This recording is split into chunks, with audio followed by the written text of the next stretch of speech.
आइए अब खबरें देखते हैं विस्तार से। हमीरपुर में रुपए के लेन देन विवाद में दबंगों ने फायरिंग की है। जांच में जुटी पुलिस ने राइफल, कारतूस, खोखा और गाड़ी बरामद की है। थाना मझगवा के उचने गांव की घटना है, जहां रुपए के लेन देन पर विवाद हुआ। पुलिस मामले की जांच पड़ताल में जुटी हुई है। तो बड़ी खबर इस वक्त हम आपको बता रहे हैं, हमीरपुर में फायरिंग से दहशत मच गई।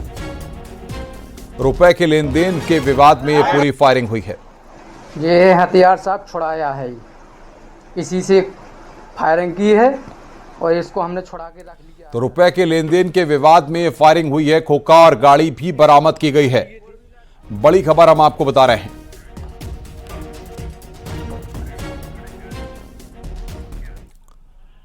खबर आगरा से है, जहां पर एक बेकाबू ट्रक डिवाइडर में जा घुसा। यह घटना थाना रकाबगंज के साईं की तकिया चौराहे की है। गनीमत रही कि बड़ा हादसा होने से टल गया। चौराहे पर खड़े ऑटो चालकों में भगदड़ मच गई थी।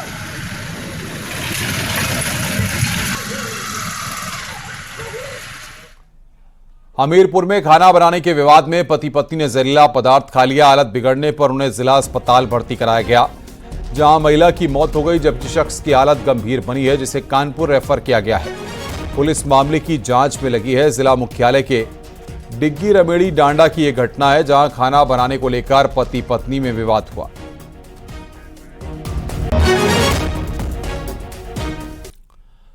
कुशीनगर से खबर है, जहां पर ऑर्केस्ट्रा में काम करने वाली 2 लड़कियों को अगवा कर जबरदस्ती डांस कराने के मामले में पुलिस ने 6 लोगों को गिरफ्तार किया है। लड़कियों से छेड़छाड़ का भी आरोप है, साथ ही हवाई फायरिंग करने का भी आरोप है। रामकोला थाना के गोबरही बाजार की यह घटना है।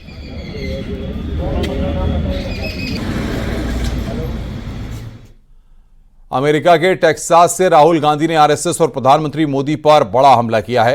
उन्होंने कहा है कि आरएसएस ये मानती है कि भारत एक विचार है, जबकि हम मानते हैं कि भारत कई विचारों का मेल है। इसमें सभी की हिस्सेदारी होनी चाहिए। पीएम मोदी पर हमला करते हुए राहुल गांधी ने कहा कि इस चुनाव में लोगों को समझ आ गया है कि प्रधानमंत्री मोदी ने देश के संविधान पर हमला किया।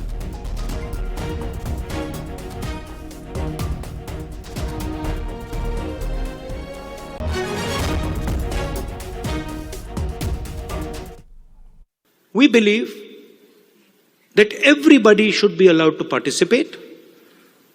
We believe that everybody should be allowed to dream. Everybody should be given space, regardless of their caste, language, religion, tradition, history. This is the fight. And the fight was crystallized in the election, when millions of people in India clearly understood that the Prime Minister of India is attacking the Constitution of India.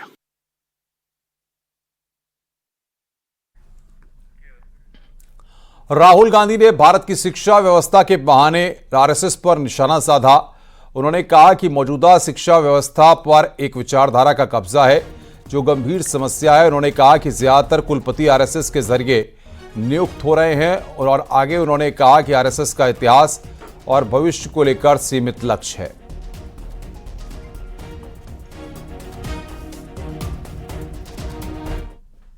I think currently huge problem in the education system is the ideological capture. So, feeding ideology through the education system. Most of our vice chancellors today are placed by the RSS. It's an organization that has a very particular perspective on life, on history, on the future. That's really damaging. Having one organization that is placing all its people in our education system, I think that's damaging. So ensuring that people who run our education system are independent, are not, ideological, or are not committed to sort of a particular way of thinking, I think is important. वक्फ संशोधन bill के खिलाफ दिल्ली की सड़कों पर एक मौलाना की appeal का video viral हो रहा है, जिसमें मौलाना इस बिल के खिलाफ जनता को जेपीसी को अपनी राय देने को कह रहा है। साथ ही वायरल वीडियो में वो लोगों को इस बिल के खिलाफ भड़काते हुए दिखाई पड़ रहे हैं। मौलाना इस वीडियो में ये कहते हुए नजर आ रहे हैं कि अगर वक्फ संशोधन बिल पास हुआ तो उनकी मस्जिदें, मदरसे और कब्रिस्तान छिन जाएंगे। वक्फ की सारी प्रॉपर्टी छिन जाएगी। हालांकि न्यूज़ 18 उत्तर प्रदेश उत्तराखंड इस वीडियो की पुष्टि नहीं करता। वक्फ बोर्ड तरमीमी बिल 2024 जो पार्लियामेंट में पेश किया गया है, पार्लियामेंट में इसको फिलहाल रद्द कर दिया गया है, पास नहीं हुआ। ज्वाइंट पार्लियामेंट्री कमेटी के अंदर ये मौजूद है और ज्वाइंट पार्लियामेंट्री कमेटी ने राय मांगी है।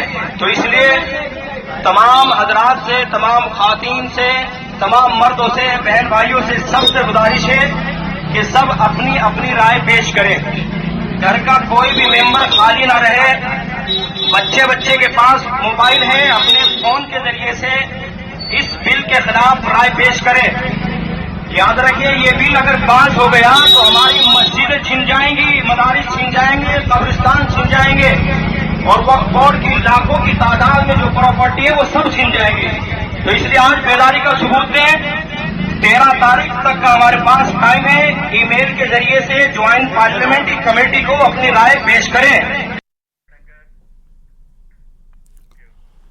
सुल्तानपुर एनकाउंटर पर मायावती का बयान। बीजेपी एसपी पर मायावती का हमला। जाति के नाम पर राजनीति की जा रही है। मायावती ने कहा कि एसपी सरकार का गुंडाराज जनता भूली नहीं है।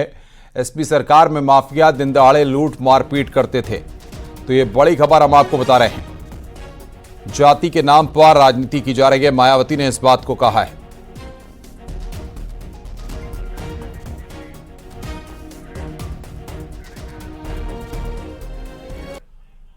(2027) में होने वाले यूपी विधानसभा चुनाव को लेकर समाजवादी पार्टी रणनीति बनाने में अभी से जुट गई है। लखनऊ में आज समाजवादी पार्टी की बैठक है। बरेली और कानपुर जिलों के पार्टी पदाधिकारियों से अखिलेश यादव मुलाकात करेंगे। बरेली जिले के सभी पदाधिकारियों को लखनऊ बुलाया गया है। साथ ही कानपुर नगर की कमेटी को भी बुलाया गया है। कानपुर की नगर कमेटी से सीसामऊ विधानसभा में होने वाले उपचुनाव को लेकर चर्चा की जाएगी। कल अखिलेश यादव ने झांसी और ललितपुर जिलों के पार्टी पदाधिकारियों के साथ बैठक की थी।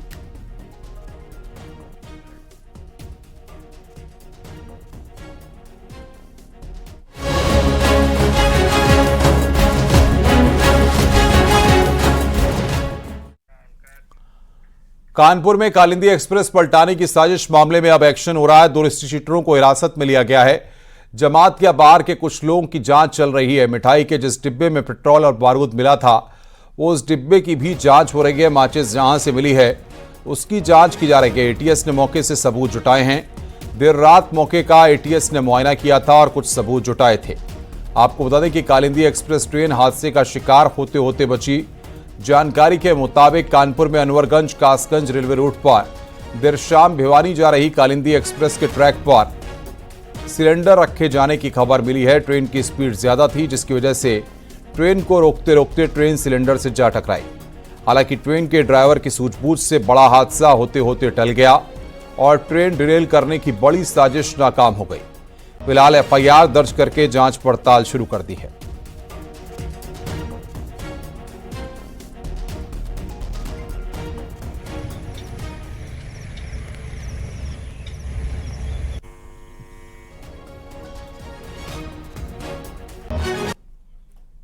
ये एक ट्रेन जो प्रयागराज से भिवानी की तरफ जाती है और इस रूट से जो है वो गुजर रही थी। तभी ड्राइवर को जो है वो ट्रैक पे एक सिलेंडर दिखा और उसने इमरजेंसी ब्रेक लगाया। उससे संभवतः टकरा करके सिलेंडर जो है वो साइड में गिर गया और इसके बाद जो है वो ट्रेन काफ़ी देर तक रुकी रही। फिर आरपीएफ के लोग आए, उन्होंने जो है अपना मौका मुआयना किया और लोकल पुलिस को सूचित किया। सभी सीनियर ऑफिसर्स, फोरेंसिक की टीम यहाँ पर मौजूद है। हम लोग जो है वो घटनास्थल को जरा समझ रहे हैं, बारीकी से देख रहे हैं। एक सिलेंडर डैमेज पोजीशन में मिला है और कुछ और मटेरियल भी, ऑब्जेक्टेबल मटेरियल मिला है। सभी की जो है समीक्षा की जा रही है और इसमें जो है वो रेलवे अथॉरिटीज़ ने जो हमें कम्युनिकेट किया उसके आधार पे हम लोग जो है वो नियमानुसार इसमें जो कठोरतम कार्रवाई अमल में लाएंगे। कानपुर से भिवानी जा रही कालिंदी एक्सप्रेस को डिरेल करने की जो योजना थी उस पर कहीं ना कहीं पानी फिरता दिखा। अगर बात की जाए उन लोगों की जिसने इस पर षड्यंत्र किया था, सिलेंडर यहाँ ला के रखा गया था और उसके बाद ये वो स्पॉट है जहाँ पेट्रोल के बॉटल्स मिली थी, वायर मिला था, कनेक्टिविटी मिली थी और उसके बाद से देख सकते हैं क्राइम ब्रांच की टीम एक एक झाड़ियों को, एक एक जगहों को चेक कर रही है, ये देखने का प्रयास कर रही है कहीं और कोई चीज़ें तो नहीं मौजूद है, क्योंकि जिस प्रकार से बॉटल्स मिली है और इसके अलावा देखिए क्राइम किट की सामने मौजूद है ये यहाँ, और ऐसे में पुलिस ने 2 लोगों को हिरासत में लिया। अब पुलिस की टीम जहां इसकी जड़ तक जाने का प्रयास कर रही है और इन झाड़ियों में ये देखने का प्रयास कर रही है कि कहीं और कोई चीज़ें तो नहीं छुपा के रखी गई थी। ये देखिए आरपीएफ की पूरी टीम एक एक करके इन झाड़ियों को खंगाली, क्योंकि जिस प्रकार से ये पूरा एरिया है तो ऐसा देखा जा रहा है कि कहीं ना कहीं कोई चीज़ तो नहीं छुपी हो। इसके अंदेशे के बाद ये देखिए टीम पूरे एक एक करके इसको पूरा क्लोज, में अपने कैमरे से क्लोज करो, इसको पूरे झाड़ियों के अंदर तक जाने का प्रयास करे, कोई चीज़ तो नहीं रखी गई है। और इसके बाद से अब पुलिस को एक एक चप्पे चप्पे पर जांच करना ज़रूरी हो गया है, क्योंकि 1 महीने में ये दूसरी घटना कानपुर में ही हुई और ऐसे में जब तक पुलिस की जड़ तक नहीं पहुंचेगी पुलिस की टीम जांच में जुटी है। वीडियो जर्नलिस्ट आशीष पांडे के साथ अमित गंजू, न्यूज़ 18 कानपुर। पिछले कुछ महीनों से रेलवे ट्रैक पर साजिश के कई सबूत मिले हैं। ऐसी कई खबरें हैं कि ट्रैक पर कहीं पहिया तो कहीं पत्थर रखे गए हैं। अब कानपुर में ट्रैक पर सिलेंडर रख दिया गया है। इन हादसों के बीच पाकिस्तान की खुफिया एजेंसी आईएसआई का कनेक्शन सामने आ गया है। क्या है ये पूरा मामला, आइए इस रिपोर्ट के जरिए देखते हैं।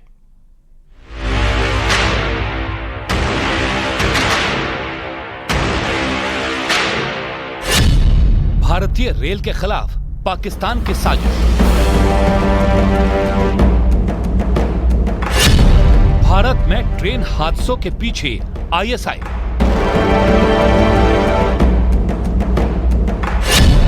ट्रैक पर पत्थर रखने के पीछे आईएसआई।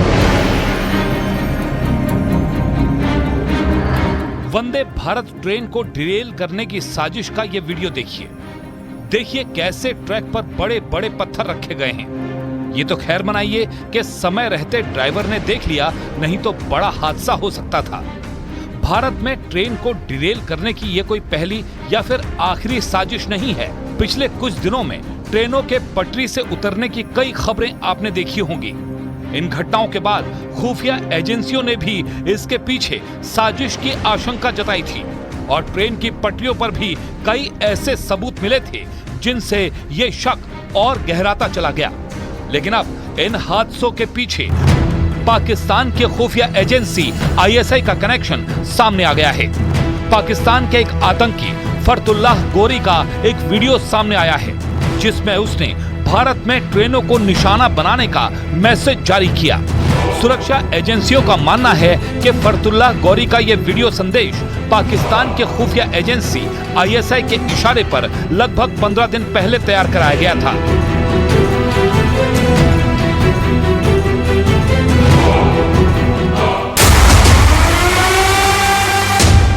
इस वीडियो संदेश में जिस वक्त भारत की सप्लाई चेन को नुकसान पहुंचाने की बात हो रही है, उस वक्त तस्वीरों में एक आदमी हाथ में चाकू लिए ट्रेन की पटरी पर चलता नजर आ रहा है।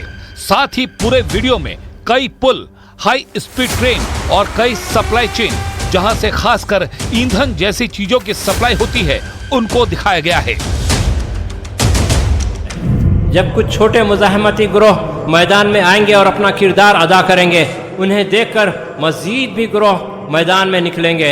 इस तरह से हम मुख्तलिफ छोटे छोटे गिरोहों को मिलाकर मुस्तक़बिल में बहुत बड़ी क़ुव्वत बन जाएंगे इंशाअल्लाह। जांच और खुफिया एजेंसी का मानना है कि इसके पहले भी पाकिस्तानी खुफिया एजेंसी ने अपने ओवरग्राउंड वर्कर को कई बार पंजाब, उत्तर प्रदेश और जम्मू में रेल पटरियों को निशाना बनाने के ऑर्डर दिए थे। लेकिन फरतुल्लाह गोरी का वीडियो सामने आने के बाद अब इस मामले में साफ हो गया है कि इस पूरी साजिश के पीछे पाकिस्तान की खुफिया एजेंसी है और आने वाले दिनों में इस तरह की कुछ और घटनाएं भी सामने आ सकती हैं। फरतुल्लाह गोरी को साल 2002 में गुजरात में हुए अक्षरधाम मंदिर हमले का मास्टरमाइंड भी माना जाता है और इसके अलावा भारत में हुई कई बड़ी वारदातों में भी उसका हाथ बताया जाता है। भारत में कई ऐसे आतंकी मॉड्यूल भी पकड़े गए जिन्हें गोरी निर्देश दे रहा था। फिलहाल सुरक्षा और खुफिया एजेंसी पता लगाने में जुटी हैं कि गोरी के संपर्क में और कौन कौन लोग हैं।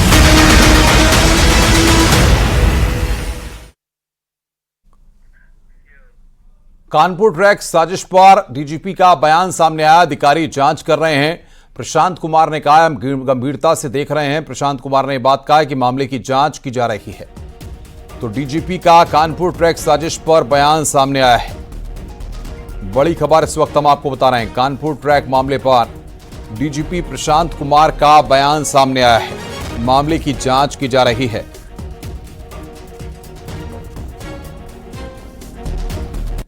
अभी हमारे सभी वरिष्ठ अधिकारियों ने मौका का मुआयना किया है और हम लोग चीज़ों को गंभीरता से देख रहे हैं और जिस तरह के तथ्य प्रकाश में आएंगे हम मीडिया को अवगत कराएंगे। सर, एटीएस भी मौके पे गई है, उसने मौका मुआयना को सबूत हम सभी पहलुओं को देखेंगे और बिना पूरी जांच पड़ताल किए इस पर कुछ भी कहना अभी संभव नहीं।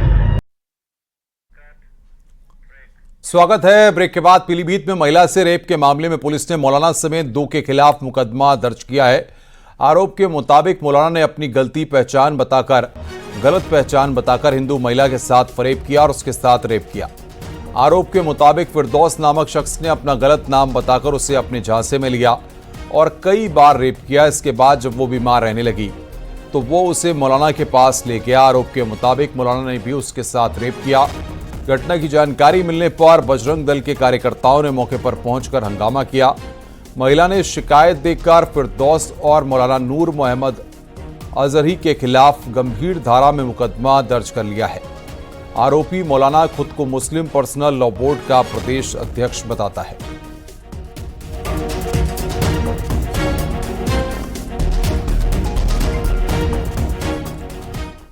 जौनपुर में संदिग्ध हालत में फांसी लगाकर एक शख्स की मौत के मामले में पुलिस कार्रवाई से नाराज।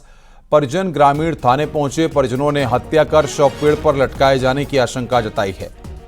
बता दें कि सिकरारा थाना इलाके में एक युवक का शव मिला था। आरोप है कि प्रेम प्रसंग के चलते लड़के की हत्या कर शव को पेड़ पर लटकाया गया था।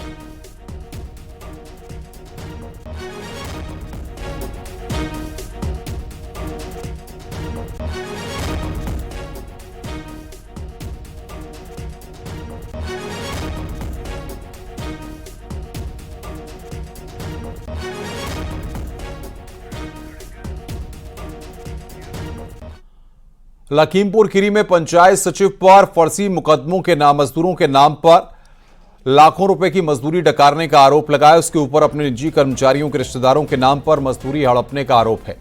लोगों ने जिलाधिकारी से इसकी शिकायत की है। पलिया विकासखंड की यह घटना है। आरोप है कि विकासखंड अधिकारी की मिलीभगत से यह गड़बड़ी की जा रही है।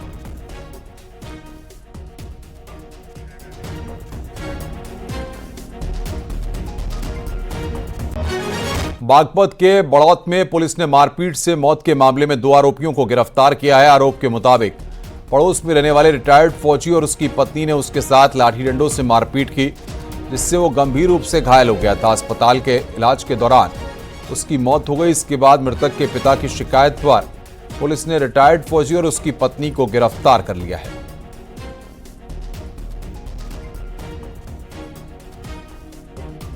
इस कहासुनी में वेदपाल और उसकी पत्नी राजेश ने रजनीश के साथ लाठी डंडों से मार पिटाई कर दी थी, जिसमें रजनीश घायल हो गया था। रजनीश को उपचार के लिए सीएससी बड़ौद भर्ती कराया गया था, जहां से उसे हायर सेंटर मेरठ रेफर कर दिया गया था। आज उपचार के दौरान रजनीश की मृत्यु हो गई। इस संबंध में थाना बड़ौद पे जो तहरीर प्राप्त हुई थी उसके अनुसार अभियोग पंजीकृत कर दिया गया है।